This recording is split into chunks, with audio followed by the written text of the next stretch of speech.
14th, 2019, and that we are in council chambers, 200 South Street, Morristown, New Jersey. Adequate notice of this meeting was provided according to law by written notice to the Morristown Daily Record, the official newspaper of the town of Morristown, and to the Newark Star Ledger, both more than 48 hours ago. Notice was also posted on the bulletin board at Town Hall and filed with the office of the town clerk of the town of Morristown. I do further state that I shall enter into the minutes of this meeting that a statement that such notice was furnished as particularly described by me in this public announcement. Take a roll call. Councilman Armington. Here. Councilwoman Davis. Here. Councilwoman Deeb. Here. Councilman Elms. Present. Councilman Iannacone. Here. Councilman Silva. Present. Council President Foster. Here. Madam President, you have a quorum. Thank you. At this time, I'd like to ask for a moment of silence, please. Before we go into that, Council President, on behalf of the administration and many people in Morristown, this is the first meeting that our Council President has been back since the passing of her mother, Dorothy Holman, a.k.a. Dimples. So we'd like to keep Dimples in our thought and our prayers, and to she and her family as they're still dealing with the death of her mom. So just to keep that in your minds today, and I'm glad to see you back, and God bless you. Thank you. And I'd just like to take a moment to thank the administration, mayor, council members for all your support over the last couple of months while I watched my mom's health fail. The arrangements were beautiful. Most of you attended, her services. And so it was nice to see the outpouring love from not only you guys, but the community. And so it was a really beautiful service. And thank you, Council Vice President, for filling in my absence. I really appreciate all the love and support. And again, just thank you all to everybody who shared that special love for my mom. And as Mayor said, please keep my family and myself in your prayers. For sure.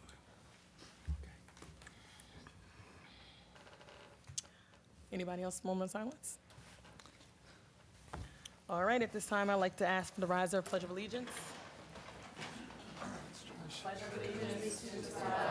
Of the United States of America, and to the republic for which it stands, one nation, under God, indivisible, with liberty and justice for all. Okay. Before we get started, I just would like to announce to council that after the agenda was distributed, but before it was published, Resolution 68-2019 was added to the agenda and published. You have a copy of it at table. Excuse me. It is the annual resolution approving the application for supplemental funding for the Municipal Alliance. Also, late this afternoon, we have a resolution that was added to the agenda late, and I would ask the business administrator to take a minute to describe it. Sure. So last year, we awarded a concessionaire's contract for a 3-year term with 3 one-year renewals that were automatic.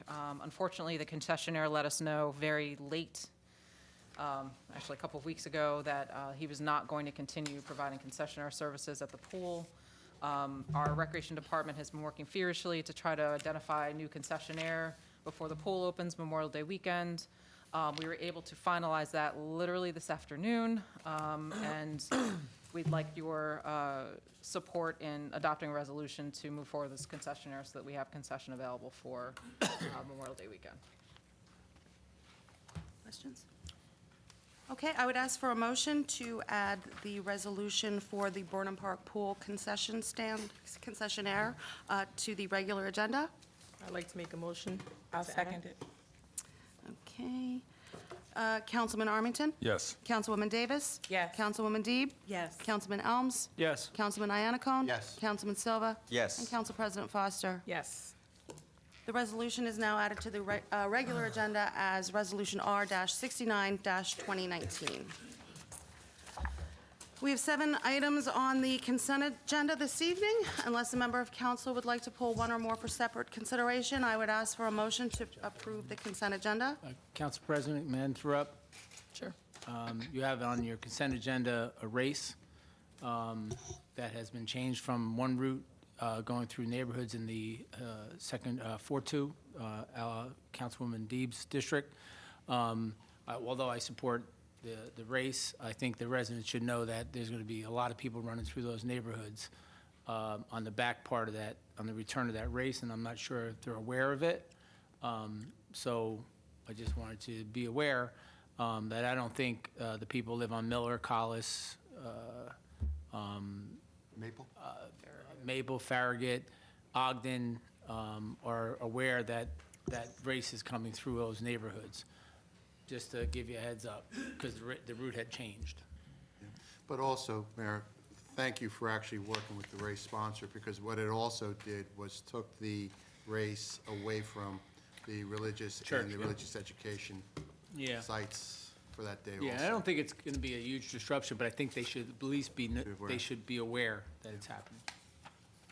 So what's the process for communicating that? Don't we usually send out Nextel alerts when there's, Well, the race is in October. Right. The race is in October. isn't there usually a Nextel alert like the day before or the week before announcing? Yeah, we can the do traffic that. change? You can do that, or you could hold it off one meeting, and I'm sure Kevin would put it in his, Morristown Green, and then people would get to hear it and know it's coming. That's totally up to you, though. I just wanted to make you aware that I didn't know it was going through those neighborhoods, which obviously I'm 1 block away. I don't have a problem with it. How many years has this race been going on? Quite a while. Quite a while. The director of the race is here, if we want to let her speak. Well, I don't need to. I just wanted you guys to be aware. You're going to approve something that's going through neighborhoods that they're not aware it's coming. I think it's a good idea. Why doesn't she explain the new route if it's changed? Well, then don't we have to, we would need to just vote on 1 through 6? Sure. All right, so I'd like to make a motion to approve on the consent agenda, items 1 through 6. I'll second it. Councilman Armington? Yes. Councilwoman Davis? Yes. Councilwoman Deeb? Yes.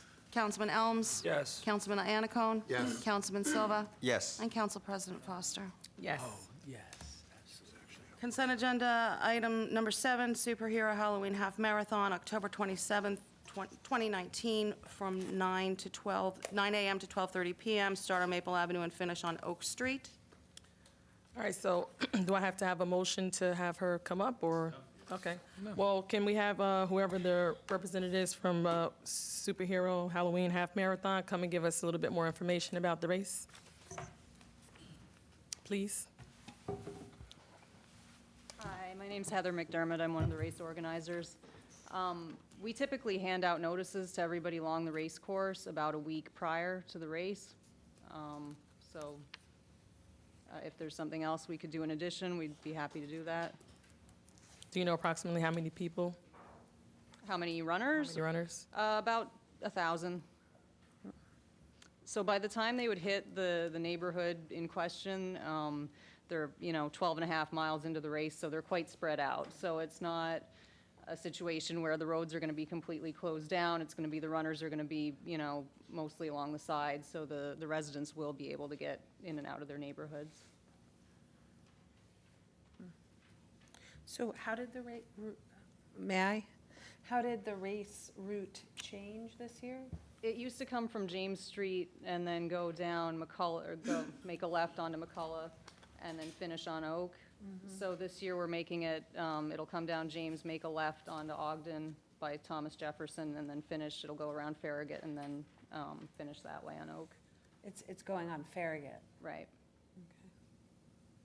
So that way it won't disrupt the church. That's a pretty narrow street. Yeah, but the runners will At be that time, single they're- file they're at that point. significantly spread out at that time. So when do you anticipate, where does it finish? On Oak, So at the same place that it always used to? right. Okay, If kids have the quarters. okay, thank you. Okay. Thank you. Thanks, Heather. Thank you. Yeah, if possible, I would love to have a week just to publish that and just to announce that. That would be great if Kevin's offering, if the mayor is offering Kevin's resource, that would be fine, just since it's new. In the Alright, past, has there been any issue though, like with residents In not fairness, being? in There fairness to has in the Heather, past with the church, because there's been questions from the church community in that area, since it's Sunday morning. So it sounds like, I'm obviously coming new to this. I haven't heard about it, and I wasn't involved in the rerouting of it, but it sounds like they've moved it around to accommodate the churches. But I would like to hear from the residents to see that it's all right with the residents. Well, let me, if I may interject, ask Heather. Heather, would 2 weeks, approval comes in 2 weeks, would that do anything to the race? Is it going to mess up your timeline? Come up. Personally, I don't think, I live in the neighborhood, I don't have an issue with it. It's just, I just want to make sure people know if that many, that people are coming through the neighborhood. Right, like with these types of longer races, people usually sign up months and months ahead of time, and we are kind of a little bit behind already. So, it wouldn't be ideal to prolong it another couple of weeks, but. Well, I We're have a only question. in May. Now, is it only in 4-2 where this race is taking place? Yeah, it goes into mostly the race is actually in the township. Right. Yeah. Most of the race is in the township. I think most people support Right. the superhero race. Like I said before, I just wanted it public. I mean, Right. people will know now it's coming, so I don't have a problem with it. People will know, and maybe, Empower I them. was just telling the business administrator, maybe the neighborhoods want to even get more involved community-wise and cheer the runners on and do things like that. It could be a community event also, so. Or if you have enough people on staff, you could flyer that area, like, go door to door. It's not a big Yeah, that's what area. we Well, do that's what they prior do to- the week Oh, before, Yeah, the usually week about a before the week race. before. Okay. we do Yeah, I that. do, well, all mine was just to the council know that you're passing Okay. the consent agenda with the change in the route. I And in support fairness that. to Heather, she was doing the change in the route at our Right, request. that's right. I support that. And to actually improve the traffic flow, because the school and the church gets really busy with traffic. So they were working with the administration to accommodate Yeah, like I said before, I don't have a problem with it. I just I want don't have a everybody to problem be. with it. I don't have a everybody's problem with it being either. So Maybe we I don't can have a just vote on problem it. with it. As the ward council person, I don't have a problem with it. The one thing I do ask is that you notify all the people that live in that district. And I know that the Seeing Eye mails a letter to everybody that lives in Windmill Pond and the nearby district that are on the route of their race. And I would expect the same of your administration and organization, because sometimes if you flyer something, the wind might blow it, or someone might not get it. And also, I would just like to encourage the council to perhaps standardize the process for notification, because it does seem kind of uneven to me, and I think that races like this, as they become more common, it would be nice to have a standard process of communication dissemination. Fair. So on that, I think you're getting your race approved. Yeah. Thank you. All right, if there are no other, I'm going to make a motion to approve item 7. yes, if there are no more other comments from council members, I'd like to make a motion to approve item number 7 on the consent agenda. I'll second that. Councilman Armington? Yes. Councilwoman Davis? Yes. Councilwoman Deeb? Yes, with the Coun- reservations noted. Councilman Elms? Yes. Councilman Iannicone? Yes. Councilman Silva? Yes. Council President Foster?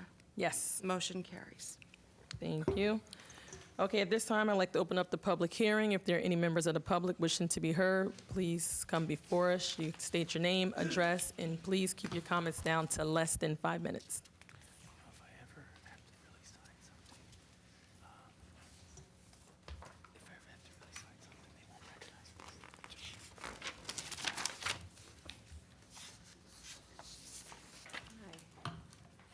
Hi, my name's Krista Rogaski. We're all members of the... Closer to the microphone, please. Thank you. Thank you for allowing us to come and speak. My name's Krista Rogaski. We're part of the New Jersey Roller Derby team here in town, and we wanted to introduce ourselves and welcome you to come and join us. New Jersey Roller Derby, or NJRD, is a flat track roller derby program. It's for adult women and for juniors under the age of 18, which is co-ed. It's a lot of fun. We practice right down on, it's officially Dumont Street, kind of backing up to the parking lot down there. Our bouts are open to the public, and we'd like to invite people to come make us a part of your fun night out on the town. If you've never seen a roller derby bout, it's quite a lot of fun. It is a full contact sport. We have vendors who can come and join us to sell their wares, and it's a lot of fun to watch. Hang on, can't read my notes. We are a part of the community. We've recently become a 501c3 nonprofit organization. We do have some local sponsors. Members of our team have participated in the St. Patrick's Day Parade for several years and in the New Morristown cleanup this year as well. Because the rink is so close to town, we're looking for new people to come and join us as participants and also as spectators. You can come down to our first bout of the season for our home bout at June 1st. The juniors team starts at 5:30 if you want to bring the kids to watch, and then the adult team starts at 7:30. And from there, you can walk to any of the wonderful local businesses here in Morristown and enjoy a night out.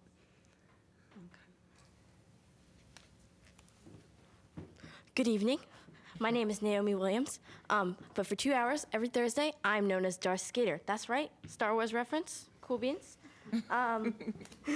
I'm part of the New Jersey Roller Derby Small Stars. We are a really cool team, like friends, but we also hit each other because that's roller derby and it's fun.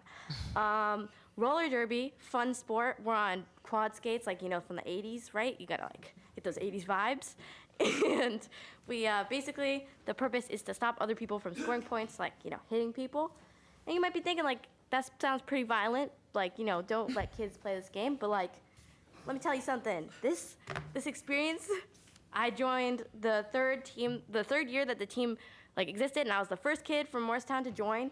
And ever since then, I've been getting my friends to join, and I've been doing, like, fun skating. I've been, like, winning, sometimes losing, but that's not the best. But, you know, getting, like, MVP, and those are the best feelings, you know, just, like, being able to skate with my friends. This team is, like, very empowering. Sorry, I was gonna, like, read off this thing. I wrote it, though, not them. The team consists of boys, girls, and non-binary skaters, and it's very inclusive, so, like, all members of the LGBTQ+ and et cetera communities. Our skaters are unified through sweat and skates, and my snappy ending is to have a skate day. Thank you. Thank you. Thank you. I'm going to volunteer Beach to skate with them. Right? Do you think that's a good idea? We should volunteer think we Beach should go. to skate with them. Beach. I know, we don't want his hands to get hurt. Wow. That was good. That was funny. Can I just ask, how old is Darth Skater? I'm 13. 13. All right, if there are no other members of the public starting from my front to back. Bill?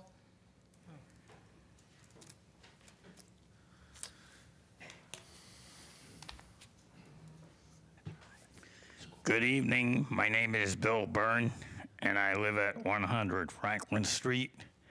I'd like to really thank the mayor and everybody, and also our safety committee, because they're finally getting those curb cuts fixed by Assumption Church there. I was around there the other day, and I said, see, that's progress. So just want to put a shout out to our safety board and the mayor for working along with us and putting up with me, of course. Thank you. And that is a lift.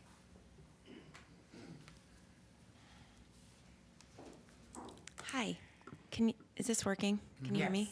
Hi, I'm Melissa Spiota, and I live at 9 Wood Road. I am a township resident, but I'm sorry, can you spell your last name? Spiota, S-P-I-O-T-T-A.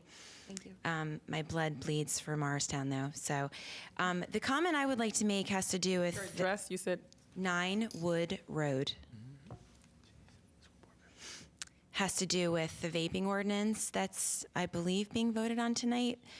I just want to thank you for taking such a bold stand against vaping. I'm not going to name any business specifically, but there's a lot of people from that business in the audience who have actually sold products to underage minors in front of me, and about 3 months ago. And so I've firsthand witnessed that this is actually happening. I also have a 14-year-old who a little over a year ago was vaping, and I know she was getting it from in town. It's a huge problem. I'm sorry if it's going to affect businesses, but I appreciate so much the stance that you're taking. Morris Township is taking a different stance, which I'm I shouldn't necessarily go on public comment saying anything about it, but this is a really good stand. So thank you so much. I've tried to rally people to be here. I don't know if people are going to come up and speak. Some people are a little bit shyer than me, but thank you so much.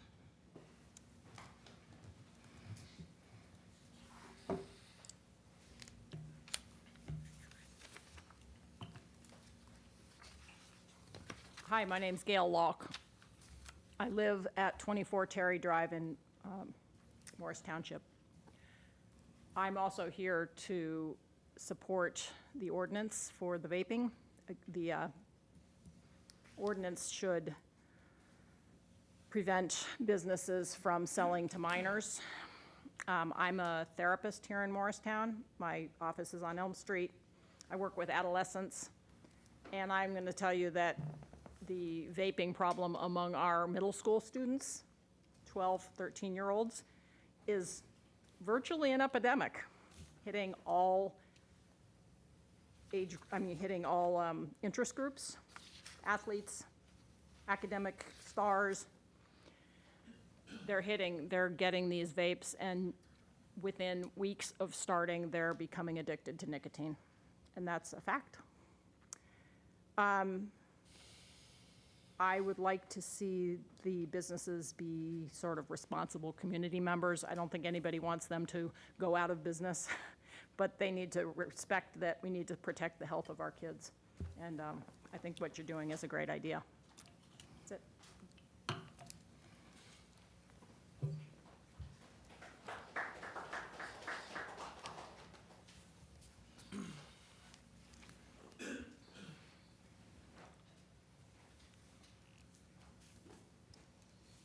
Hello, my name is Rachel Linden, and I live at 35 Buckley Hill Road in the township. And I have read over the ordinance, the vaping ordinance, and that's why I'm here. And I just want to say thank you. It seems like a very sensible, well thought through ordinance that reflects the interests of the people that live here and still respects the businesses that pay their taxes and get licensed and want to participate in business in our towns and township. And I think that it is not unreasonable to ask of them this very little thing. They want to sell cigarettes, they want to sell alcohol, they want to sell vaping devices. They should be regulated.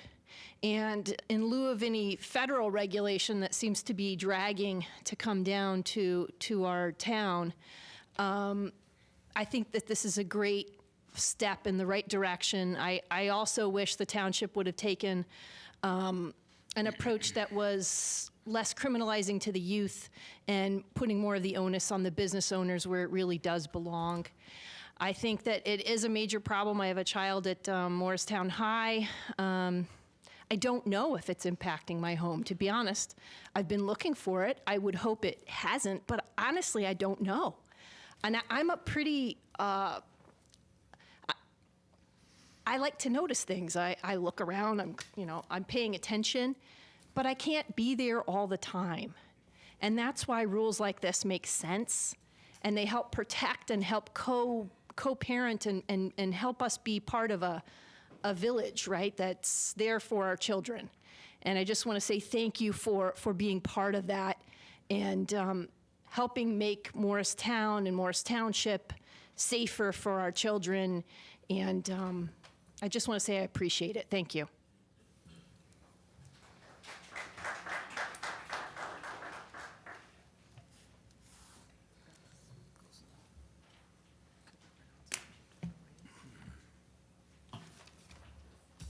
Hi, my name is Dee Clicker, and I live at 3 Carla Court in Morristown. Did you say Clipper? Clicker, K-L-I-K-I-E-R.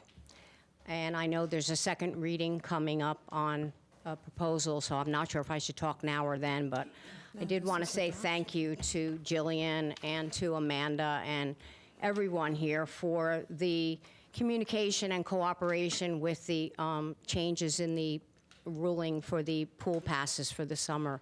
I think that you're all recognizing the fact that Morristown is changing a bit and that we have to change along with it. And I know there will be a lot of children this summer that will be able to go swim at the pool if the ordinance passes for the reduced fees for people that get free and reduced lunches at school. I have made contact with the school, and the school is willing to give a release to all children who might be interested or their families, and then they will release individual information. They cannot blanketly tell us who is receiving that. It's a confidentiality issue, but I have spoken to them, and I am willing. I run the Success for All Families, so I run the after school on South, and in the summer, the St. Peter's Vacation Bible School, and we do go to the pool and swim every day. And we bus the children up there all day long. And I know that many more children would benefit from swimming in our town pool and feeling like they're more a part of this town. And I really, really appreciate all the time and the effort. And I will personally be sure that we reach out not to only those children in our program, but all the programs in town and all the churches, so that anyone who wants to participate in the pool program this summer will have an opportunity. So thank you very much. Appreciate it. Thank you.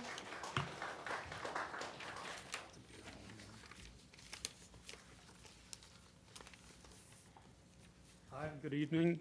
Gary Thomas, 16 Conklin. I also want to talk about vaping, and right out, I support the ordinance, but I think I want to put a little sense of scale around the whole thing. E-cigarette use. Among middle and high school students, 3.62 million were current users of e-cigarettes in 2018. E-cigarette use from 2017 to 2018 increased 78% among high school students and 48% among middle students from 2017 to 2018. I Googled most addictive substances. Nicotine comes up as number 2 or 3. On this list, it was heroin number 1, cocaine, nicotine number 3, right? Consider that. Excuse me. Let's consider what we're talking about. This is an excerpt from a Time article. There's a Juul spokesman. Juul is one of the biggest players. Juul maintains that its products are meant for adults and should not be used by kids and teenagers. They support FDA regulation of tobacco products. From the FDA website, FDA news release, we see clear signs that youth use of electronic cigarettes has reached an epidemic proportion, and we must adjust certain aspects of our comprehensive strategy to stem this clear and present danger. Clear and present danger.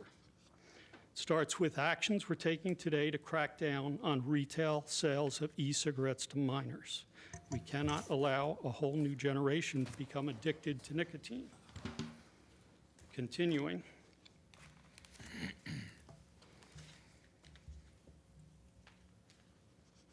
One aspect of the agency's plan will entail increased enforcement. More than 1,300 warning letters and fines to retailers announced today were part of a large-scale, undercover, nationwide blitz to crack down on the sale of e-cigarettes to minors at both brick-and-mortar and online retailers, which was conducted from June to the end of August. The vast majority of the violations were for the illegal sale of 5 e-cigarette products. Bold letters. FDA warns youth use of e-cigarettes is reaching epidemic proportions, signals new aggressive steps to address the challenge, including re-examining FDA's compliance policy regarding flavored e-cigarettes.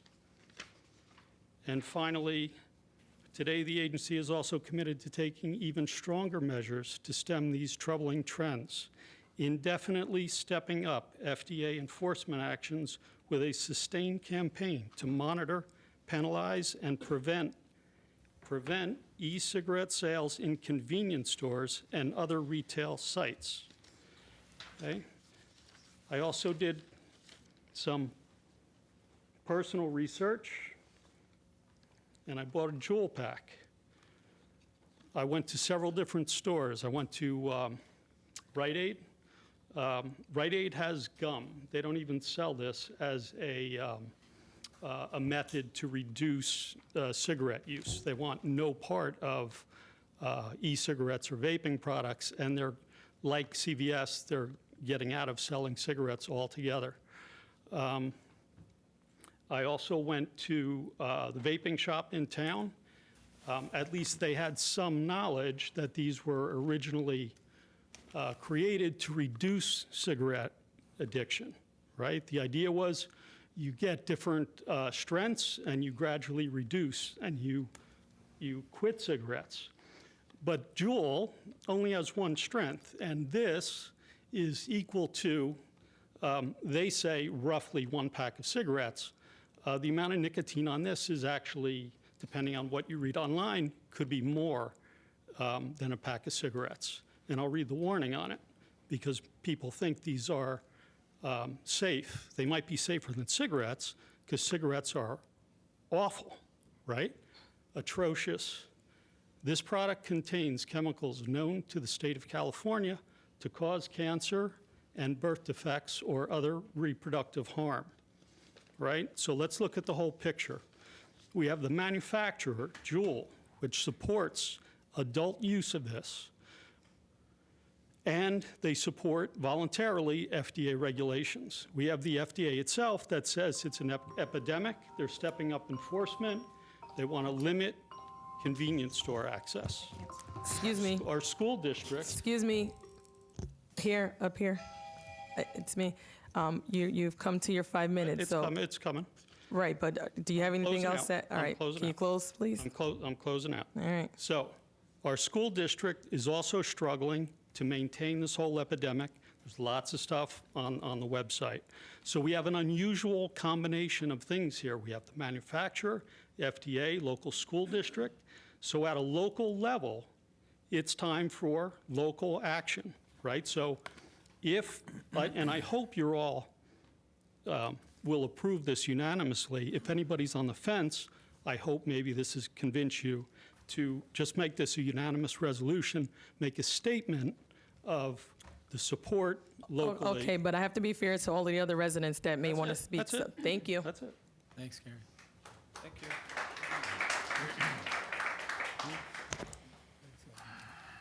Are there other members of the public wishing to be heard on this evening? I'm starting from front to back, excuse me, front to back. Good evening. My name is Stephen Polipchuk at 106 Early Street. Just wanted to say quickly, I'm pretty sure you're all in favor of the vaping ordinance. I haven't seen it firsthand in my own family. I have a 2-year-old daughter. There's no vaping issues at daycare. But I live next to the high school. I see the problems. Like, if I work from home one day, I'll see kids come out, and it's surprising how much it's actually being used. So I just want to say I'm in full support of the vaping ordinance, and I hope you guys do vote for it today. On the pool price reduction, I'm an avid user of Burnham Pool. I think it's a great idea. As a suggestion to the administration, I know other cities do things where if they have a municipal ID program, if you're a member of the municipal ID program, then you get the reduced rate. It's just a way to encourage participation in that municipal ID program. I think what you're doing is a great idea. It's a great start. It's just suggest and help out that other program. So, thank you. Thank you.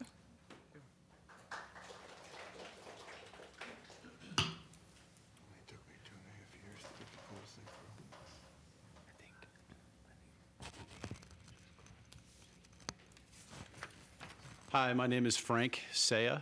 I live on 354 Western Avenue in the township. I'd just like to also endorse the vaping ordinance that you are putting forward today. I have a 16-year-old. I have a 14-year-old. I have coached sports for the last 10, 12 years, softball and baseball. Every one of the kids that I've talked to finds this to be an absolute epidemic. I have talked to them about this ordinance, and the kids I have talked to, these are my kids' friends, have all thought it's actually a good idea because the majority of their friends are addicted. This is a huge issue in our community, and I really appreciate that you're doing something to affect this in a positive manner. So I thank you, and I hope you all pass unanimously. Thank you. Okay.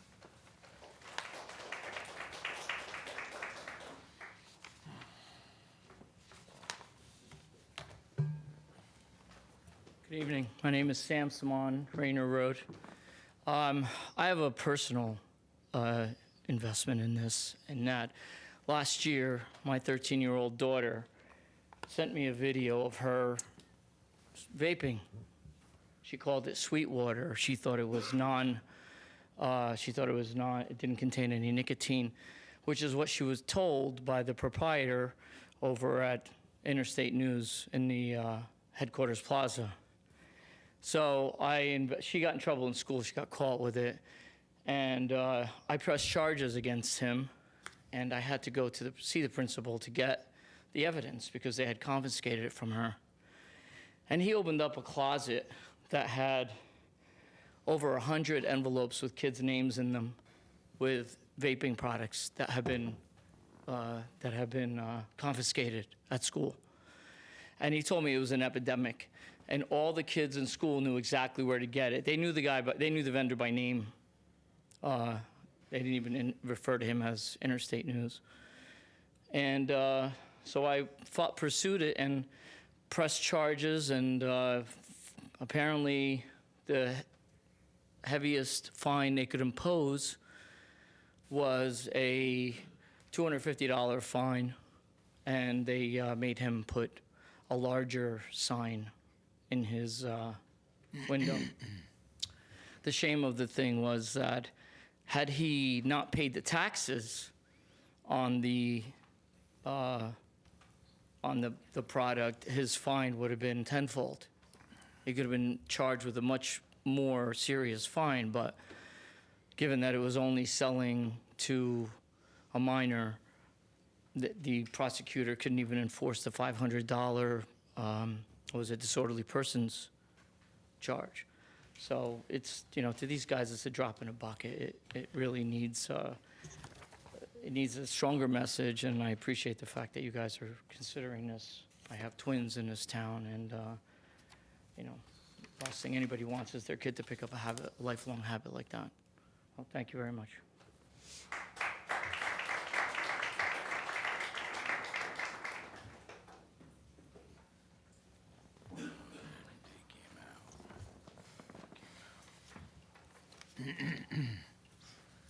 Good evening. My name is Amy Smith. I'm at 29 Kenmure Avenue. I don't want to take up too much time. I appreciate you guys looking into the vaping ordinance. I echo Mr. Thomas, the last gentleman that just spoke. It's an epidemic. It's a really big problem, and anything we can do to lessen it is appreciated. Thank you.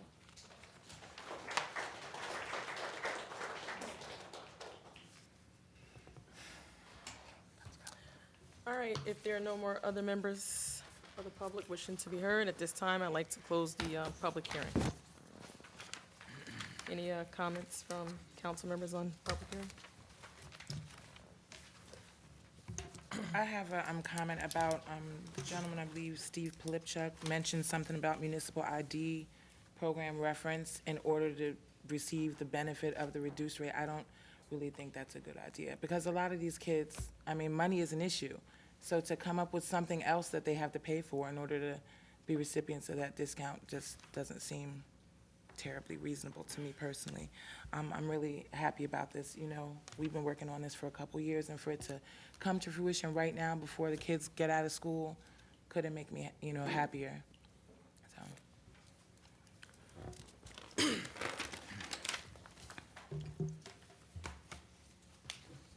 No more comments from council members? All right, moving on.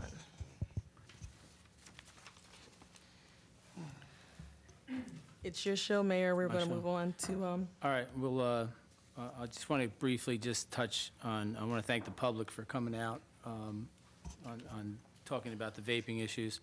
Melissa's in the back. I think she's still here. So Melissa brought this to my attention some months ago. It had been talked about in circles for a while. And until I started talking to high school kids and starting to really look into it, what you heard from these parents is absolutely true. Not just here in Morristown, but throughout the country. Vaping and nicotine addiction is a real problem. And it is I think it is an epidemic proportion. On the other hand, we don't like to affect businesses. We want people to be successful in their businesses in Morristown.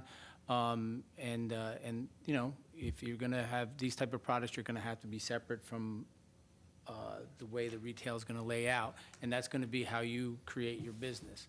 But it's going to be regulated. I hope the council supports this. It should be regulated, and if people break that regulation and they break the law with their license, then they will be hit with a big fine, and they will no longer be able to sell vaping material. So this ordinance, I think, is a strong ordinance. It was well thought out. It is your decision. We brought it forward, and we believe it's the right thing to do for our community and even our neighboring communities, because Morristown is the hub of commerce in this area, and we appreciate the parents coming out and speaking about it. On that note, I'm going to do a couple of proclamations, then I'll do my thing, and then we'll keep moving on. So let's start with, is Teresa here?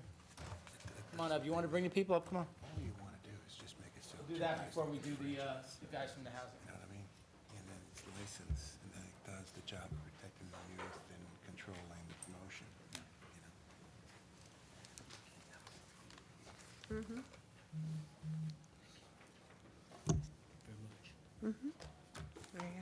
Sure.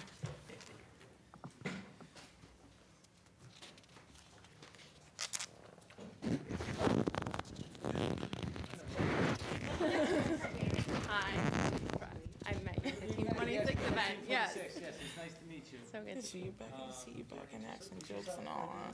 Hi, my name is Jerry, and I live here in Morristown. On behalf of Moms Demand Action for Gun Sense in America and Every Town for Gun Sense in America, we thank you for issuing this proclamation, making Gun Violence Awareness Day. We applaud you, the Town Council, the Mayor, and we thank you for joining us as we will, I'm sorry, we'll go back to that. We thank the Town Council and the Mayor for joining us as we honor the 35,000 individuals who died last year in the United States. Gun violence is a daily occurrence. This uniquely American problem robs 100 individuals of their lives every day. Mass shootings are happening at an alarming frequency. Gun Violence Awareness Day was started by friends of Hadia Peddleton to honor her life and legacy. As Hadia's own parents said, by wearing orange, we reaffirm the right of every American to live life free from gun safety. Since 2015, Moms Demand Action has continued to honor her legacy by organizing local, state, and national activities to mark gun violence awareness by wearing orange. We invite the Town Council and the public to join us as Morris County marks Gun Violence Awareness Day, June 7th at 10 a.m. right here, Morristown Town Hall. We will turn Morristown orange with ribbons and spotlights. We will have a short gathering and rally to bring individuals together who, like you, want to honor those who have died. A special thank you to Mayor Dougherty, who has been a long member of Mayors Against Illegal Guns, and for being such a strong partner to us and our fight against gun violence. So thank you, Mayor. Thank you all. All right, so let's get this into the record. Like this sign says, every town, right? Morristown is not insulated from any other town. It could happen here, what happens in other communities. So this is an important proclamation, and this is important what you guys do. So let me read this into the record, and then you'll take it with you, and I'll see you at the next event. Yeah, it's nice, Frank. Whereas every day, 100 Americans are killed by gun violence and countless others are wounded. Whereas Americans are 25 times more likely to be killed with guns than people in other high-income countries. Whereas protecting public safety in the communities they serve is among a legislator's highest responsibilities. Whereas support for the Second Amendment rights of law-abiding citizens go hand in hand with keeping guns away from people that shouldn't have them. June 2019 would have marked the 22nd birthday of Hadia Pendleton, a teenager who marched in President Obama's second inaugural parade and was tragically shot and killed just weeks later. So to help honor Hadia and the 100 Americans whose lives were cut short and the countless others who are wounded by gun violence every day, June 7, 2019 has been designated as the 5th National Gun Violence Awareness Day. The idea was inspired by a group of Hadia's friends who asked their classmates to commemorate her life by wearing orange. They chose this color because hunters wear orange to protect themselves and others. And orange is the color that has been embraced by the gun safety movement because it symbolizes the value of human life. Whereas by wearing orange and commemorating National Gun Violence Awareness Day on June 7, 2019, Americans will raise awareness about gun violence and honor the lives and the lost human potential of Americans stolen by gun violence. And whereas with renew our commitment to reduce gun violence and pledge to all that we can keep firearms out of the wrong hands and encourage responsible gun ownership to help keep our children safe. Now therefore, I, Timothy P. Doherty, Mayor of the Town of Morristown, do hereby proclaim the month of June 7, 2019 as National Gun Violence Awareness Day in the Town of Morristown, and I encourage all Morristown residents to participate in promoting greater awareness about gun violence and gun safety. Thank you, women, for what you do in our community, and keep up the hard work. Thank you.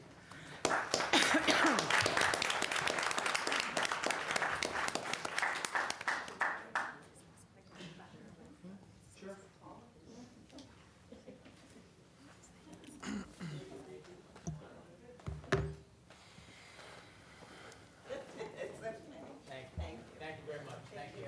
Thank you. Thank you, Councilman. Thank you all. Thank you. Is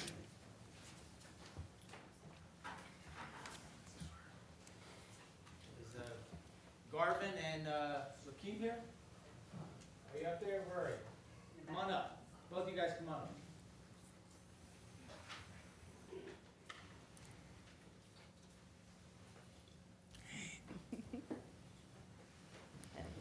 How you doing? All right. How you doing? All right? So does everybody know why they're here? Yes. This is pretty cool. So these two gentlemen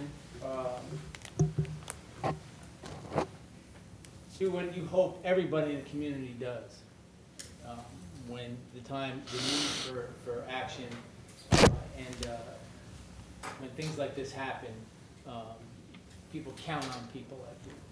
And as a mayor of this community and the council, and I'll speak on behalf of the council, we really, really appreciate and honor what you have done, and I would like to make these presentations to you that will go in the record book in the town of Morristown as proclamations, and people will read 100 years from now what you guys did.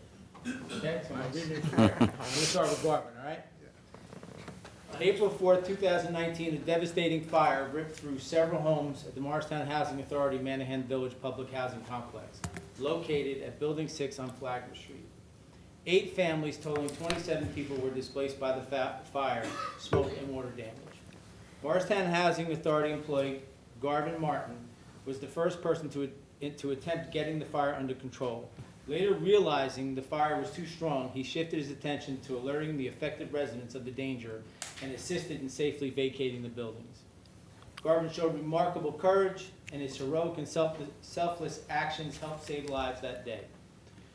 His quick thinking not only saved lives, but alerted the Morristown Fire Bureau in timely fashion, which undoubtedly prevented additional damage to the structure and belongings.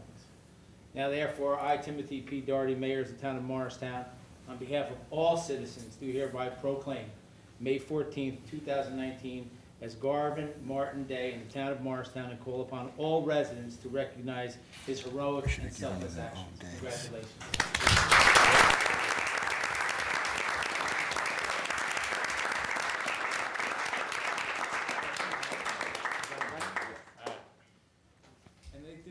Separate frames, which is nice. That's great.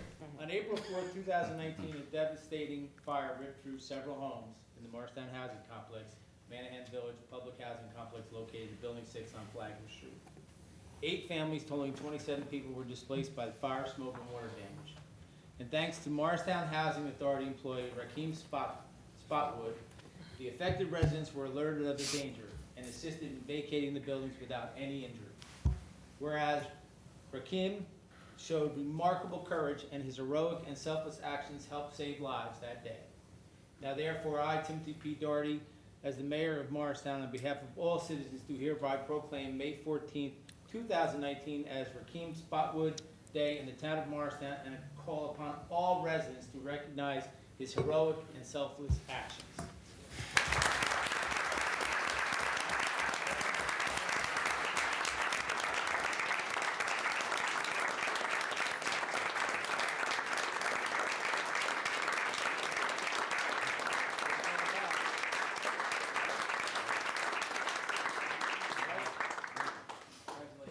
Great job. Well done.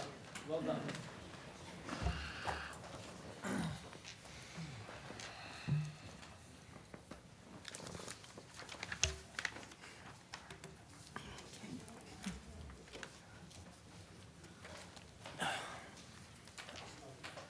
All right, I'll just finish up quickly. Okay, again, thank you, everybody, for coming out. Congratulations, guys. That's a job well done by employees of the Housing Authority.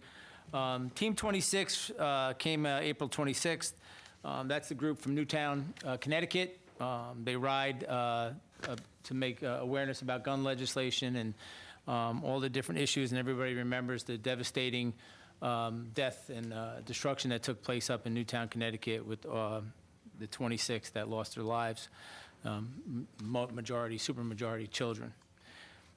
They rode onto Pittsburgh, and they were welcomed here by a really good crowd, and it was very well attended, and I know they appreciate that so much when they ride, and they rode in some really bad weather the whole time. So we are here to support them. We will always support them, and we congratulate them on their hard work to try to change people's thinking on how to deal with gun legislation. Saturday, April 27th, Vernon Park Association did their Arbor Day planning and cleanup at Vernon Park. Clean Communities cleanup, the Town Hall parking lot. Kathleen's not here, but I think we had a couple hundred people come out for that. That was a really good turnout. It was, and they also had the shred event that day too in the parking lot, which was well attended. On Friday, May 3rd, the Morristown School District held a budget meeting that we were in, how do I say this? We participated in the administration, our CFO, to get to where they're going with their budget, so you'll be hearing about that and seeing that coming out very shortly. Saturday, May 4th, 6th Annual Arbor Day celebration at Speedwell and Pocahontas Park. I want to thank the Shade Tree Commission and they for planting some disease-free elms. It was, they do a really good job with our tree canopy and very dedicated commission on our tree service in our town. So I want to give a big shout out to our Shade Tree Commission for a great job on the Arbor Day celebration at Speedwell and Pocahontas Park. And another shout out to Angela from upstairs. There's a lot of people that are involved to try to make that park really productive and programming, and she's not here, but Angela Acheverry plays a big part in that. Also want to thank the Environmental Commission and the Engineering Department, DPW.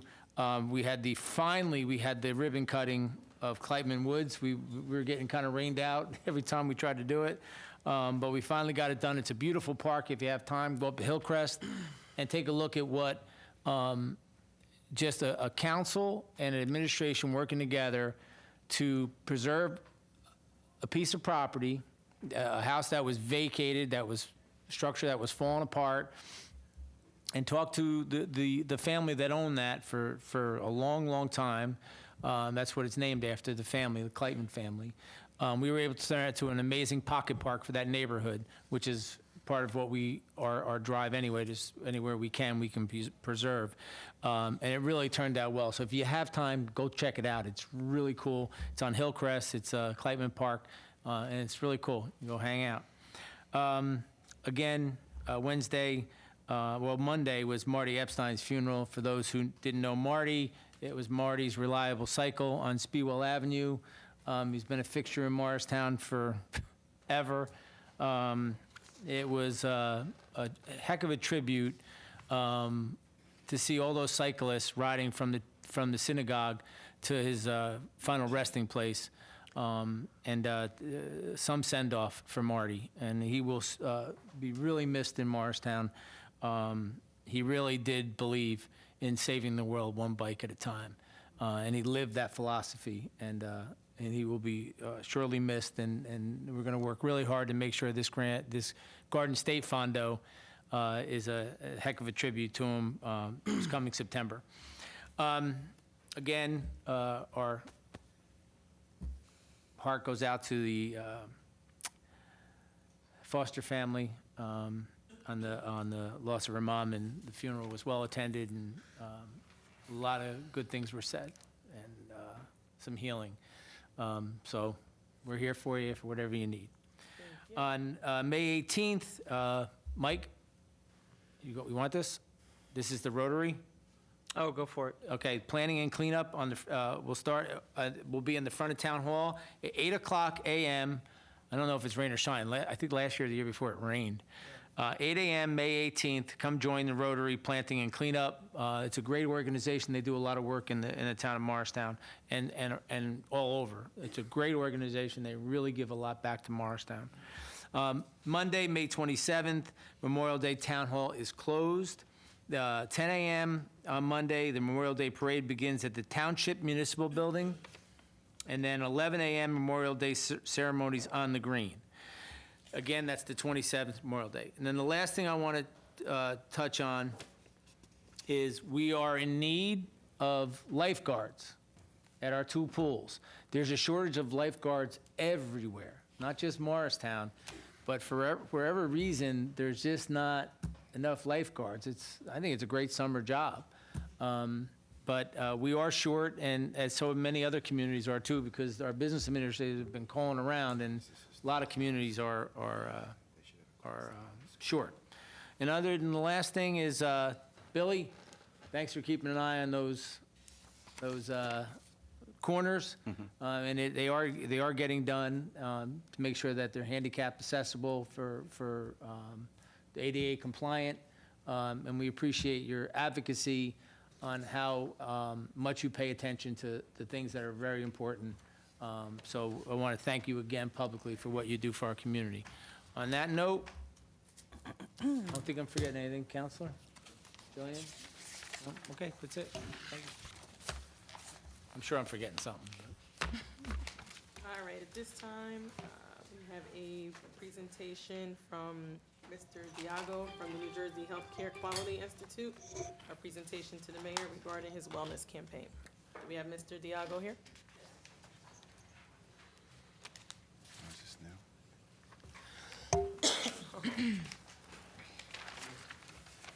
Hello, I'm Adrian Diogo from the New Jersey Healthcare Quality Institute. Really quick, we're a nonprofit, nonpartisan, independent organization that focuses on improving the quality of healthcare in New Jersey. The program that I am the director of is the Mayor's Wellness Campaign. This is a statewide community health initiative in partnership with the New Jersey State League of Municipalities. We work with over 400 municipalities across the state to provide mayors and their teams with the tools and strategies to implement the health and wellness living activities that you're all so well known for to make your communities healthier. This year, for 2018, all Mayor's Wellness Campaign communities applied for the Mayor's Wellness Campaign Healthy Town designation. Morristown was designated one of 8 communities across the state that were designated as a Mayor's Wellness Campaign Healthy Town for the year of 2018 for their efforts in focusing on the senior population, the general population, especially with Community Family Day, having over 500 residents in attendance to promote healthy and active living. So we want to congratulate you again and help promote you and provide you a platform to demonstrate all the great work that Mayor Doherty and his team has been doing throughout the year. So thank you, and I'd like to present the mayor and council with this lawn sign.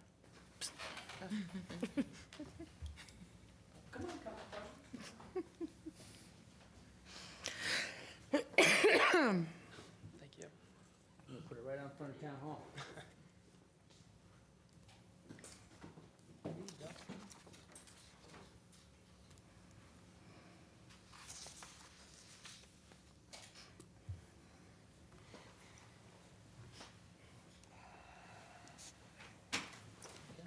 Thank you very much. Thank you.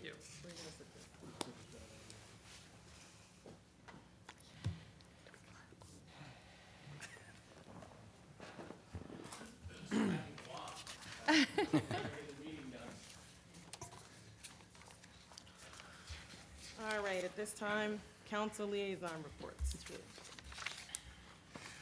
Parking Authority did not meet since the last meeting we had, but just as a reminder, they're going to come to one of the future meetings, either the next meeting or the meeting after that, to do a presentation on the illustration of the proposed garage at Lot 10, which is what people call the farmer's market lot. And I think we should let people know that that's coming, so people can come and see what that's all about. The Housing Authority has not met since the last meeting, but I'm happy to say that our resident commissioner has been sworn in and is expected to be in attendance at the next meeting. Nice. I believe the Morristown Environmental Commission met on Monday.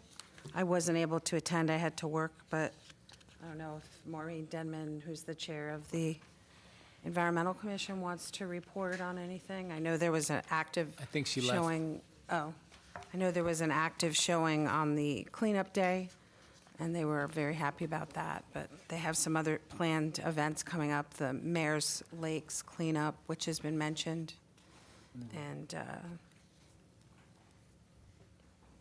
think that's it.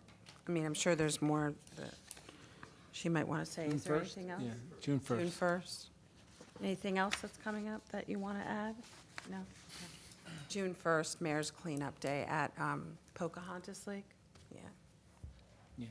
We'll announce it also at the next council meeting. Be on the website. For the Morristown Partnership, I was unable to attend the last meeting, which was last Wednesday, May 8th, but I will take a minute to say that the Meet Me in Morristown is getting started, and the first one will be Thursday, May 30th.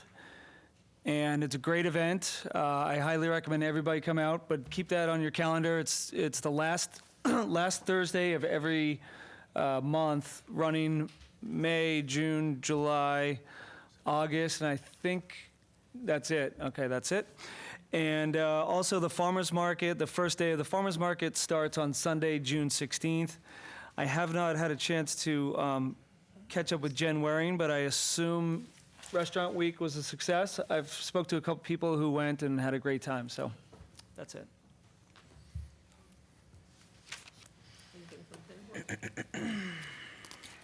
All right. Any other calendar events from council members you want to make the public aware of? Moving on to regular business. All right, we have 5 ordinances for introduction this evening. Ordinance number O-15-2019. That was an FYI. Okay. Sorry.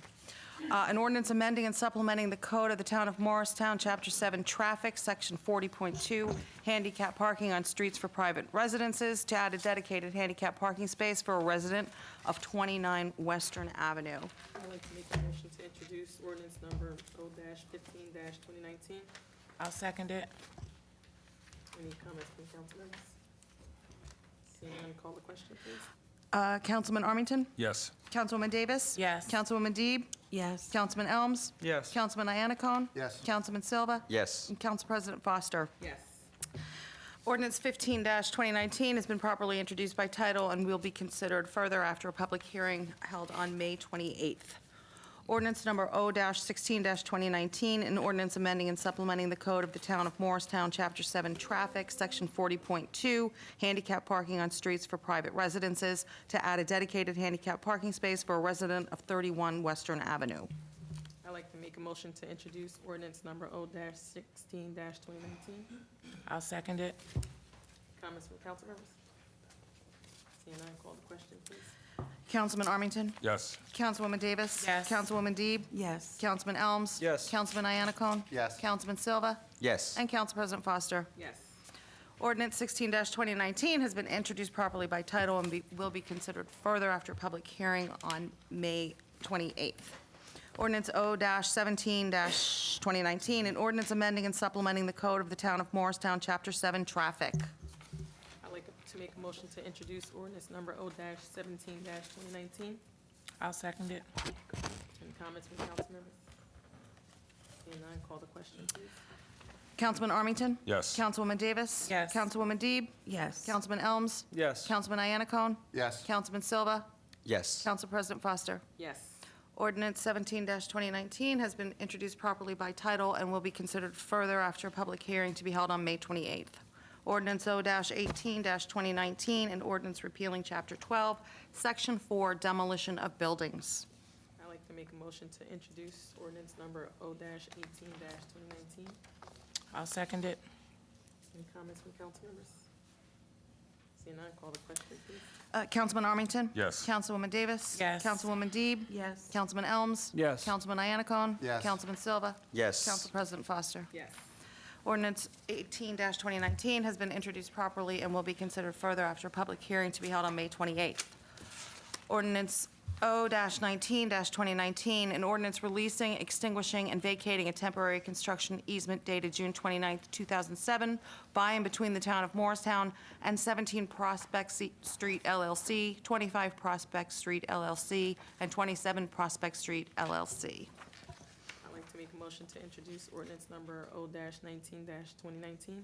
I'll second it. Any comments from council members? Call the question, please. Councilman Armington? Yes. Councilwoman Davis? Yes. Councilwoman Deeb? Yes. Councilman Elms? Yes. Councilman Iannicone? Yes. Councilman Silva? Yes. And Council President Foster? Yes. Ordinance O-19-2019 has been introduced properly and will be considered further after a public hearing on May 28th. There are 5 ordinances for public hearing and adoption this evening. Ordinance number O-10-2019, an ordinance amending and supplementing Chapter 25, Health Code of the Town of Morristown to add a new section, Article 12, Section 17, Retail Electronic Smoking Device Establishments. I'd like to make a motion to adopt ordinance number O-10-2019.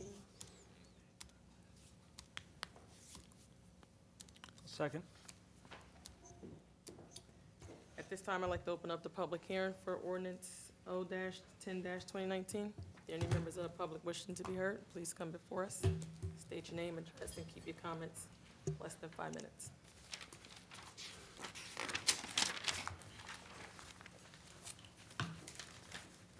Good evening. My name is Joshua Beinhacker.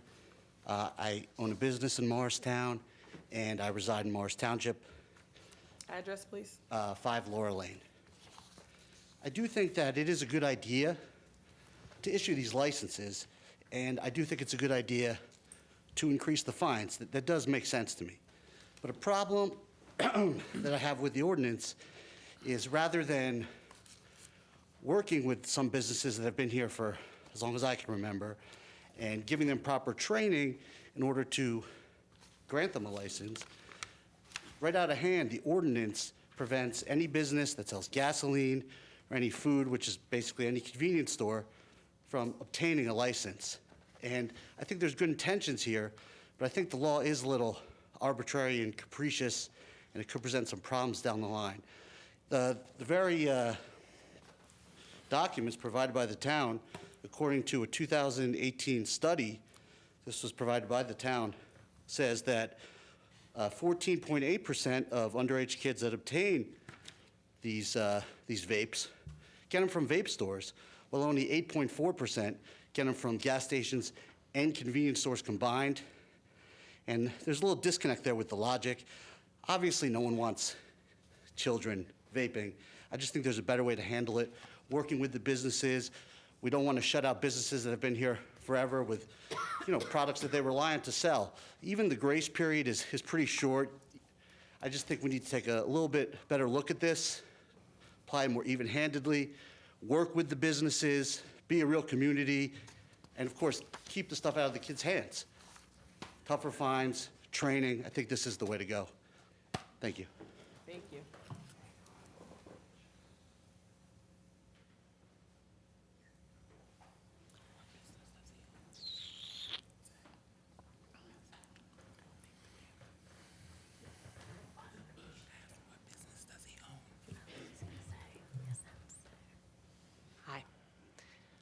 My name's Jean Jabor. I'm a Morris Township resident, 4 Tall Timber Drive in Morris Township.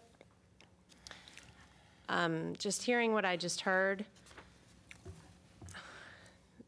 the store, 2 years ago, I spoke with the chief of police in Morristown and Morris Township and said to them, stores in Morristown and Morris Township are selling vape products to minors. What do we do about this? They both researched it a little bit, got back to me. Morris Township put signs up, went to the stores, told them the laws. In the meantime, children continue to go to these stores. They're continually sold vape products. I know my 12-year-old at one point went to one of the stores in Morristown, and when he went to buy candy for the movies, was asked, would you like anything else? No, I'm good. You sure you don't want any vape products? No, thank you. That's not okay. It's not okay that our children, they've had time. They've had 2 years of them being told, these are the laws, this is what you're supposed to do. This is what you're not supposed to do. And they continue to do it. And I'm sorry if businesses are going to be hurt by this. They're going to be hurt because they're selling to minors. I can tell you that that's a major part of their business. You stand in front of any of these stores, you continually see teenage kids that clearly do not look 18, 21. They're 12, 14, coming out of these stores. They're not buying gum. You ask any of the kids at the high school, middle school, my son can't even go to the bathroom half the time because the line's out the door because they're all vaping in the restroom, in the stalls. It is a major problem, and it spans all schools, private, public, all age levels. And we have to start somewhere, and I applaud you for putting this ordinance up, because this is our children that we're talking about. You need to help us as parents. Like someone else said, we can't be there with them all the time. But we can try to make it more difficult. Why is it so difficult to buy alcohol? But it's not difficult. They're being addicted to this stuff. And we have to come up with a way to help them stop taking it. And this is one major step towards that. And I applaud you and hope that you definitely vote this through.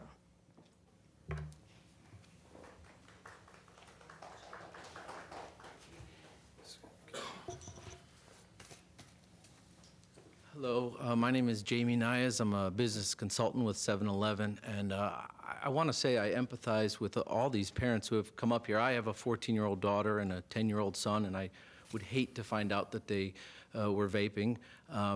The only thing I'd like to bring to the attention of you guys is the owner of this Morristown 7-Eleven.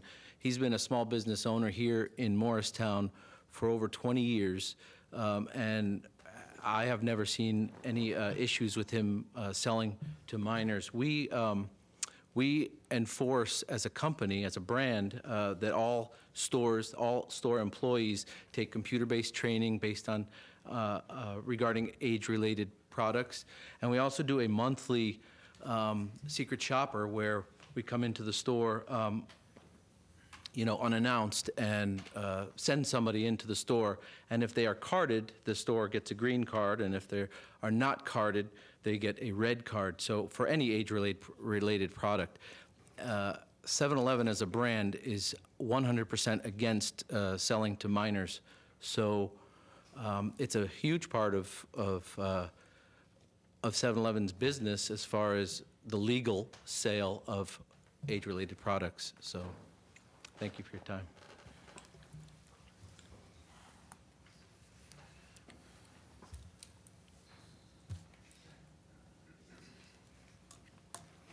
Hi, sorry, just Melissa Spiota, 9 Wood Road.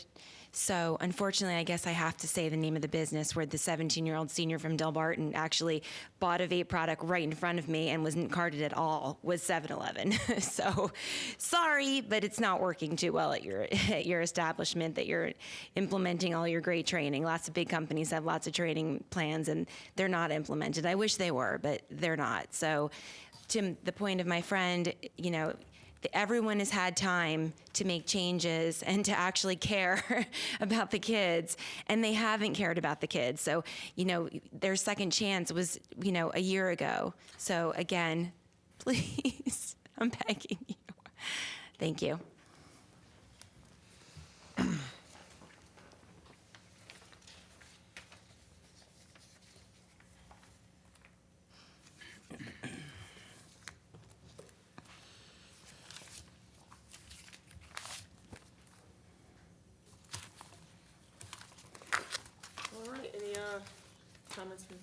questions on public hearing for this ordinance? I have a couple questions.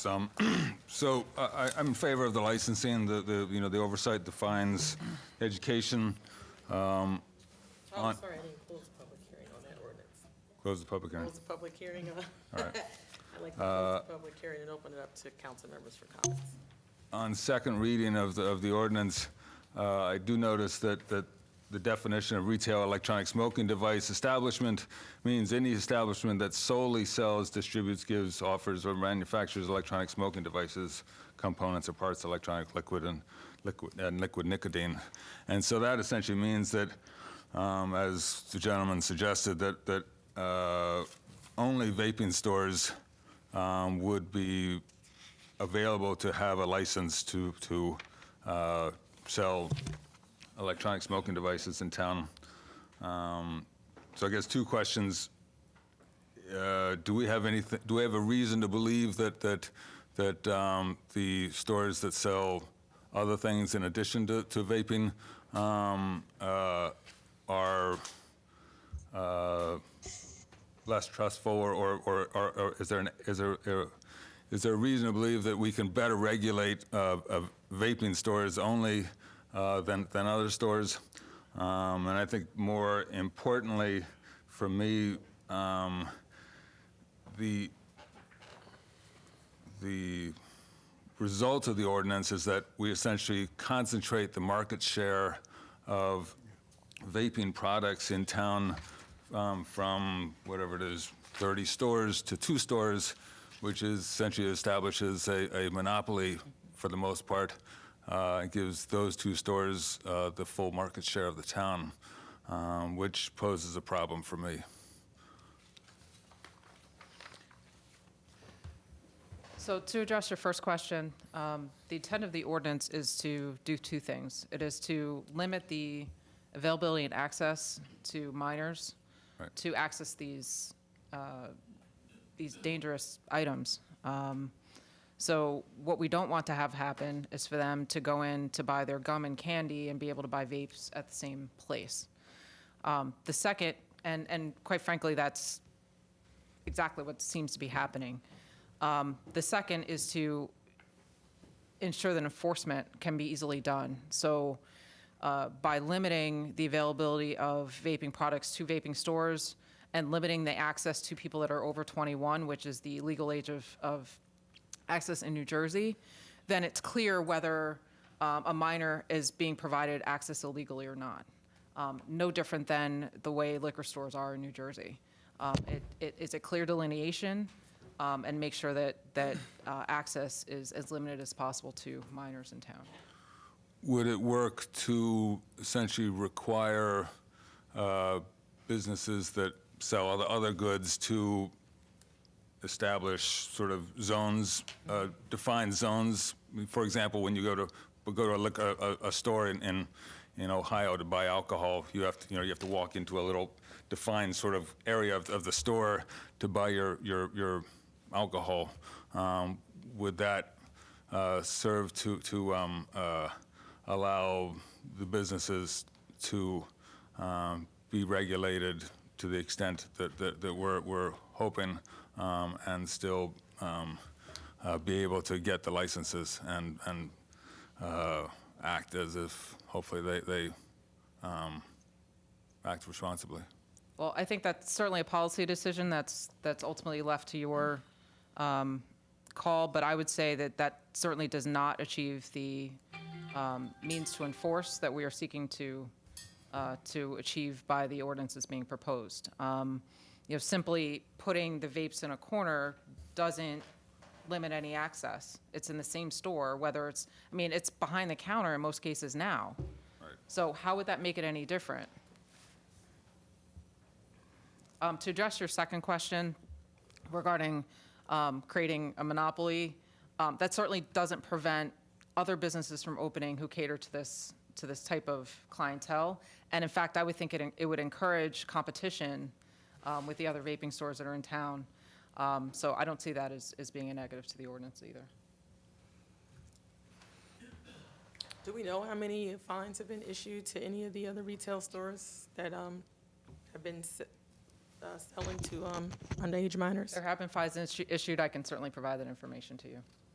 But you could also issue a fine just based on somebody making an allegation. So if a parent is aware of a child coming into possession of vaping products, and the child's willing to say, I bought this here, you can issue a violation against that establishment. Is that correct? I'm going to defer that to. Yes, that is correct. That is correct. So, However, going back, because, again, our concern here, because you heard the public, everybody, and everybody is in agreement, no promotion to children, no sales to children. The question I also have is, does the same thing apply to tobacco products, which are just as bad as vaping products? It's just, right now, vaping products are very popular with children, unfortunately, and that's who we need to protect with this ordinance. But, again, let me ask the question, are we putting all convenience stores that may try to be compliant, are we putting them all into the same category? So I would argue that cigarettes and vaping products at this point are very different. As Stephanie very eloquently covered last time, cigarettes have clearly been, they're not allowed to be marketed to children. They're allowed to be flavored. Their flavors are limited to natural tobacco or menthol, and so they're not manufactured to be attractive to minors. Vaping is exactly the opposite.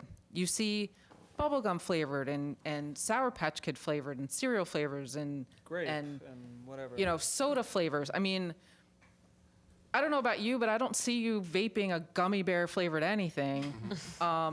It's clearly something that's manufactured and marketed to be attracted to minors. And therefore, it's going to be attractive to minors, and that's exactly what we're hearing. So I don't think vaping products and cigarettes are the same at all, which is part of the reason why this is such an epidemic. As far as yes, we can charge stores if a witness is willing to come forward. I think we had one parent that did, in fact, come forward with their minor, and we were able to charge the store. But I've also found that in other cases, we've gotten web complaints from parents saying, my kid's a middle school student, they were able to buy vaping products at an establishment in town. But when we follow up and say, great, can you sign a complaint on behalf of the store? Oh, I don't want my kid involved. I don't want my kid to have to go to court. So it's been very difficult in order to actually hold these stores accountable. And I think that's really how we ended up here. So by allowing the two stores or the vaping stores themselves and giving them the entire market share, you're saying that actually makes it more controllable by limiting it to a limited number of stores? No, that's not what I'm saying. So explain What I'm why- suggesting is that by limiting the access to minors for vaping products to stores where you're only allowed, you have to be 21 to enter, it makes it easier to enforce. Whether there's 2 stores or 100 stores, as long as the access to that store is limited to those who are 21 and over and are legally able to acquire the vaping materials, that makes it easier to enforce. Just as a side note, following up, the monopoly or the quasi monopoly that it establishes is not restricting other vaping stores to come in and essentially take advantage of that concentrated. And perhaps there are no other stores because right now it's being sold in every single store. Right. Once this is implemented, probably more stores will open, and even the business owners, if that's a very good share, they could open a different business selling that, and it will be well controlled. Exactly. I have a couple of questions. So, for the mayor's policy that was shared with us about a month ago, you write that there are 16 establishments were found in a canvas to sell e-cigarettes. These establishments included 1 supermarket, 4 convenience stores, 5 liquor stores, 2 smoke shops, 2 gas stations, and 2 pharmacies. So my question is the liquor stores and the smoke shops, there's 5 liquor stores and there's 2 smoke shops. How did you determine the number 2 when in fact there's 5 liquor stores and 2 smoke shops? Are you just going by that there's 2 smoke shops so that it's legally acceptable to allow a smoke shop to sell? I know it right off the bat. The ordinance specifically does not allow food establishments and liquor establishments that are licensed by the town to sell electronic cigarette devices. Okay, so I'm confused because you just said 2 seconds ago that you wanted to try to make enforcement, limit the availability to minors and make it enforcement easier. Those were your words. So I guess I just don't understand the legality behind changing the enforcement when there's liquor stores and smoke shops, and liquor is very similar. It's a Right, but anyone can enter a liquor store. You just can't purchase. So a kid can go in a liquor store and buy potato chips and a soda if they want to. right, same as going into a smoke shop. Smoke shops don't sell, they only sell alcohol. They're not to sell, and the vaping ordinance specifically requires that they not sell chips and soda and other kinds of things. Okay. But chips and soda and snacks are incidental to a liquor store business.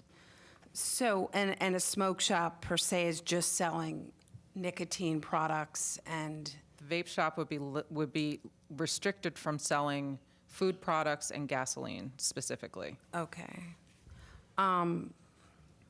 So here you have smoke shop. So what is a smoke shop on this memo?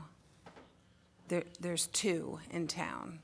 Is that just a store that sells cigarettes? Yes, there's And 2 stores that cigars sell. only? Yes, exactly. Okay, and these establishments are just in Morristown, Yes. correct? In the town and the township? No, it's the town. Okay. So I have a question about the number.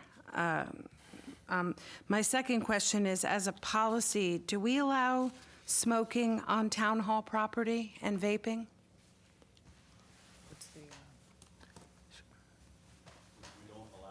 In the building. It's not allowed in the building. I know the building, but on the property? We comply with the state law regarding open air laws. So it's the town property. I think we've certainly gone against the state before. I would think if you're going to pass a law that regulates businesses, then the town should have to comply with some kind of policy on no vaping and no smoking on town property. I think it's only fair. The ordinance has Different nothing things. to do with the use of I know, vaping products. but I think as a quid pro quo, if we're going to enter in the realm of the free markets, I think that if we really want to set an example, I think it would be a policy that this council might want to consider at a later time, but I think that smoking on town hall property outside it's disgusting to me when I walk into the back of town hall and I see people smoking, and I don't know if people are vaping or not. And the third thing I'd like to ask is this legal, this ordinance? Because I have some real concerns about legal issues, given all the lawsuits that are going on lately, and that we're in a litigious society. I would like to see a legal opinion issued, because if businesses are here for 20 or 30 years and now they're banned from selling these products, we could have a lawsuit. So I would just like to see a legal opinion. And lastly, I just think that if there is a policy in the future where we're not grandfathering in businesses, and I think we should have a committee on the council to outreach with the business community or work with the Morristown Partnership, as we have done in the past, before just creating an ordinance. So those are my comments. I'm sorry if I missed a meeting and they're repetitive, because I see some council members laughing. So if I missed something, forgive me, but I just on first blush, those were my comments. So the ordinance was sent to the Morristown Partnership. It was distributed to all the businesses, so the partnership was involved in this process. As far as legality is concerned, from a legal standpoint, I'm comfortable that this ordinance will survive any legal challenges. As you said, we do live in a litigious society, so people can sue for anything. Doesn't mean they will succeed, but from a legal standpoint, this ordinance is valid. No, I think Jillian brings up the crucial public portion. Well, no, sorry. I think the crucial point that you're bringing up is that they're specifically marketed towards children. Yep. Okay, and I think that's the point you're trying to make. So you're trying to take it out of all the environments where children may be exposed, as opposed to enforcing a license for all these establishments where they run the risk of losing a license. Yeah. And I think that's probably the Graveman issue. Graveman issue is a license sufficient in the risk of losing that license versus just banning it outright in any establishment where a child may have exposure to it. Correct. Councilman Elms.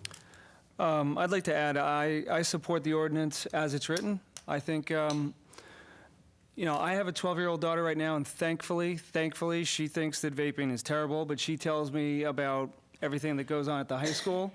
The word that we heard over and over and over and over again tonight was the word epidemic, and I agree with that. I think it is an epidemic. I'm going to be keeping an eye on her. I think she has been taught that it's bad and she's going to stay away from it. But the one thing that was shocking to me was that my neighbor who lives up the street, her kids go to Gill St. Bernard's.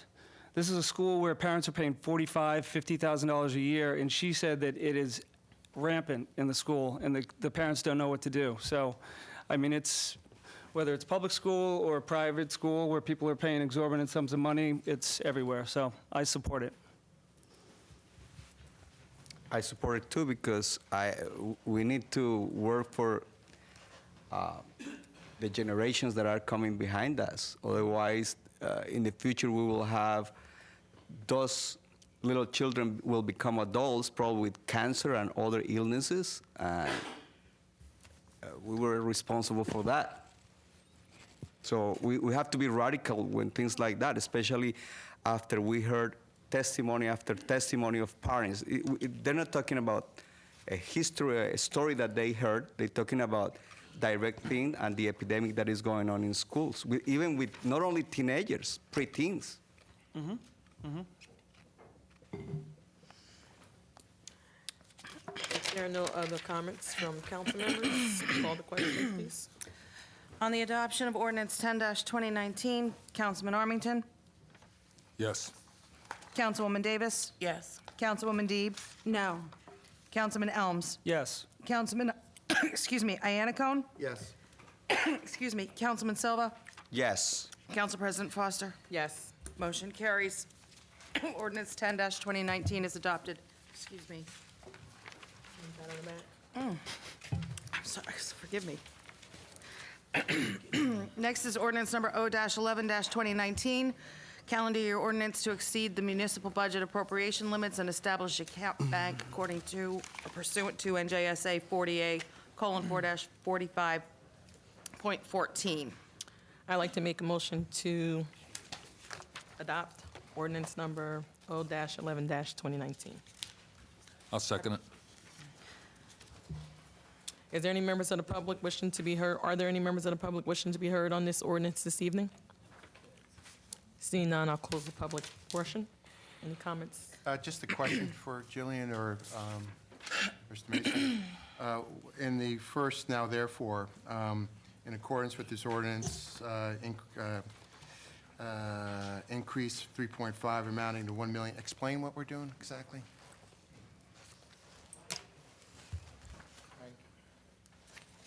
Because just by that one paragraph alone in the ordinance, it wasn't clear.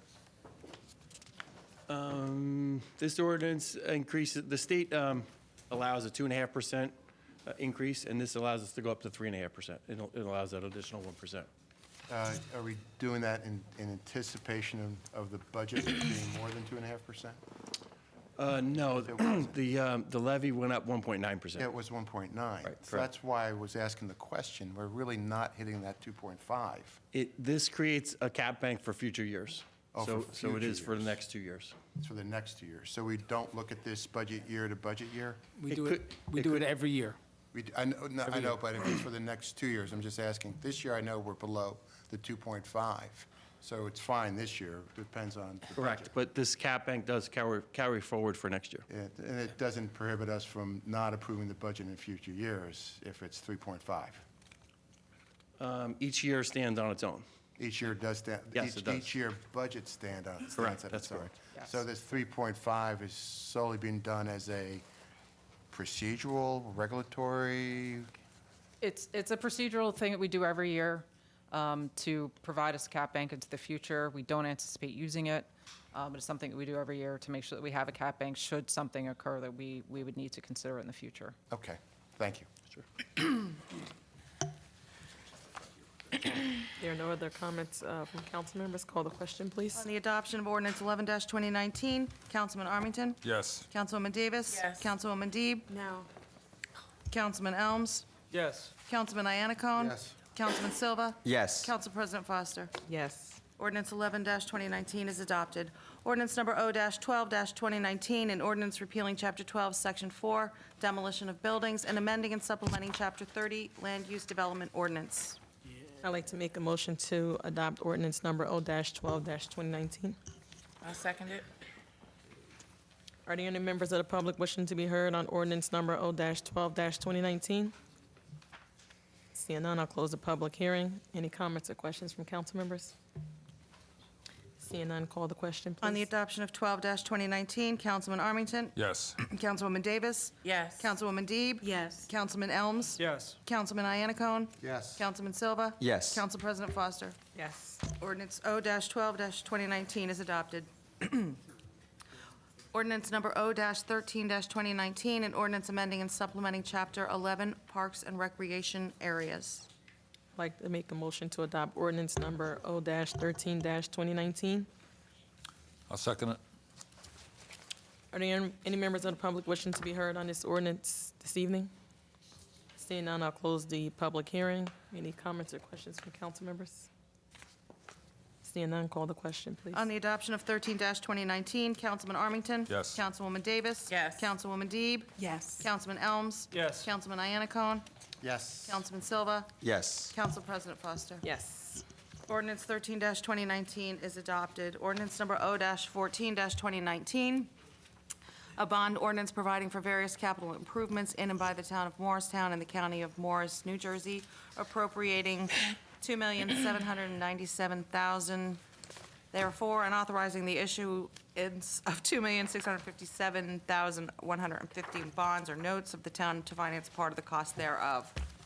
I'd like to make a motion to adopt ordinance number O-14-2019. I'll second it. Are there any members of the public wishing to be heard on this ordinance this evening? Seeing none, I'll close the public hearing. Any comments or questions from council members? Seeing none, call the question, please. On the adoption of O-14-2019, Councilman Armington? Yes. Councilwoman Davis? Yes. Councilwoman Deeb? Yes. Councilman Elms? Yes. Councilman Iannacone? Yes. Councilman Silva? Yes. Council President Foster? Yes. O-14-2019 is adopted. There are 4 resolutions on the agenda for adoption this evening. Unless members of council would like to pull one or more for separate consideration, I would ask for a motion to approve Resolution R-66 through R-69, 2019 en masse. Don't you need to read 69 into the record since it was put at table? I will do that, thank you. Thank you. Resolution R-69-2019, resolution awarding contract to Khadijah Casanovas, DBA Inferno Grill for the food concession at Burnham Bark Pool for the 2019 season. I make a motion to approve en masse. Second. Okay. 1 second.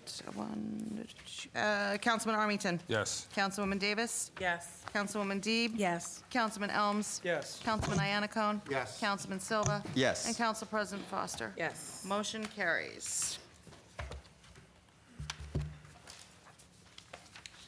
All right, we have no old business, no new business. I'd like to make a motion to adjourn. Oh, no, Oh. I do have something I'd like to discuss with the council.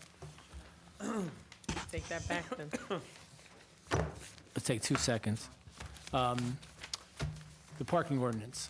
I'm receiving a lot of complaints from homeowners that They are not satisfied with having one visitor pass. They would like to go back to the 4 visitor pass.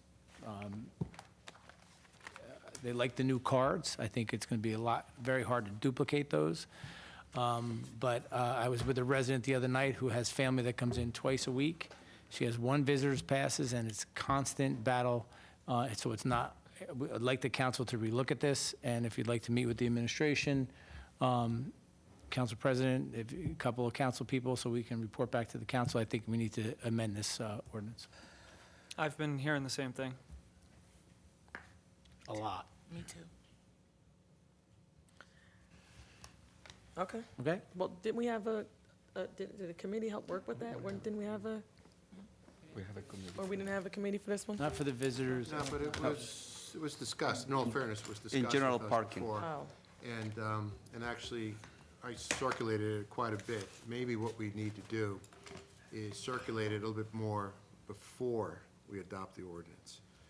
And I think it's a lesson learned, you know, that before we actually see the draft of an ordinance, that we actually have a copy of it circulated before the first reading even, Yeah. you know, to get the public input. Yeah. You know, I think, you know, in this day of age, when more and more you're relying on, you know, TV and other forms of communications, not actually coming to meetings, because I did circulate the ordinance, and I did not get any negative responses Yeah, back. it's into Other people, it's but implementation. actually getting the details out to Right. folks on certain particular streets. Right, yeah. So, but it's a lesson learned, and I think the lesson learned is that before we actually physically see it for the first reading, since it is a council action, a legislative action, that we should actually be looking at these resolutions before they're even introduced.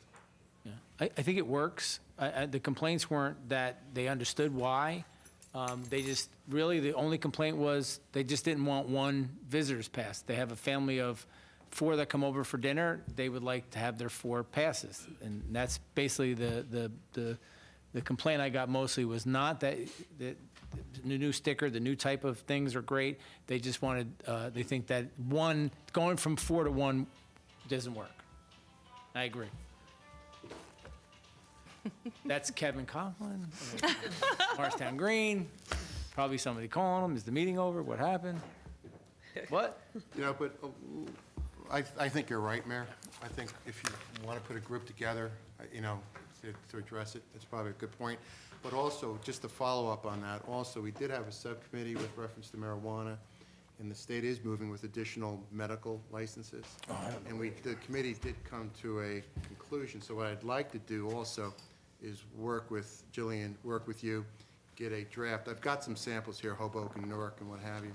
Maybe we can use those as models and actually bring that in a preliminary draft to the council for their review, You're talking about the zoning?